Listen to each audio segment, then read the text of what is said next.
12 characteristics to a perfect asset. What I'm about to go through is 12 characteristics that we need to think of when we're making an investment or asset decision. Everyone wants us to focus on a metric called rate of return, and rate of return is important. You'll find that on the list, but it's not everything.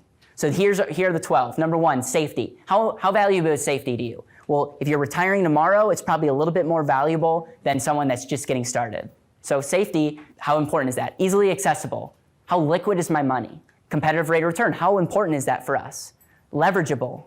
This one's a big one. Do you have the ability to leverage your money and allow it to continue to grow? Guarantees, is that important? No percentage-based fees. Free of regulation, no contribution limits, creditor protection, deductible contributions, how important is that? Tax-free growth, tax-free use. Is taxes going up or down in the future? I don't know. Everyone has different opinions. Everyone values this list differently.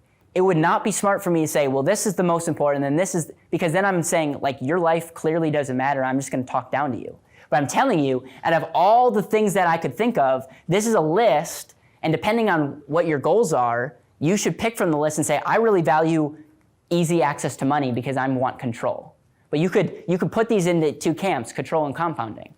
So how does your retirement plan hold up? There's red and green, and if you look at a 401k, safety, you're not going to invest your money in a 401k for safety. But let's be honest, I'm going to check the box that it competitively grows over your lifetime. If there's creditor protection, you get a deduction, which we've been told is a really good thing. And then it will grow without paying taxes. So 401k, and with the match, there's benefits to a 401k. Roth IRA, what's the difference between a Roth and a 401k? A Roth is just a different type of wrapper. You hope that it's going to get competitive rate of return. The difference is you don't get a deduction today, but your money grows without paying taxes. You can take that money out in the future. I'm not a tax professional, don't sue me. But if everything is done right, you can take that out tax-free in the future. Well, if taxes are going to go up, a Roth depends. If you're in the highest tax bracket and you're going to drop down to the lowest, Roth, if we believe taxes are going to be higher in the future, might be more favorable. And so these benefits help us measure where we should put our money. I was with a friend of mine who's like into investing, and he said, Caleb, you always talk about opportunity cost. Opportunity cost is when you make a certain decision, there's consequences to that decision. But he's like, let's call it hostage cost. And here's what I mean, is if you had a house, and that house you could put $100,000 in, you work out a deal with other people, and you could profit $100,000. So you put $100,000 in, you sell for $200,000, you get $100,000 profit. The problem is, this actually happened to him. The problem is, this deal came across his desk, and he didn't have the access to the money.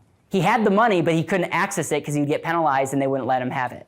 So he literally was like, what is the cost of not controlling 100K? It literally cost him $100,000.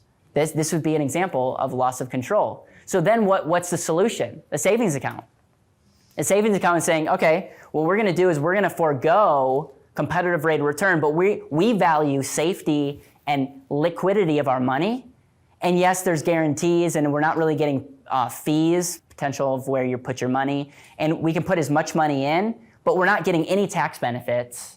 And we don't really care about the growth. We care about the access to money so that when a real estate deal comes, we can tap into that. So you understand that, again, you go back down to these benefits, you can start measuring by what people value where they put their money.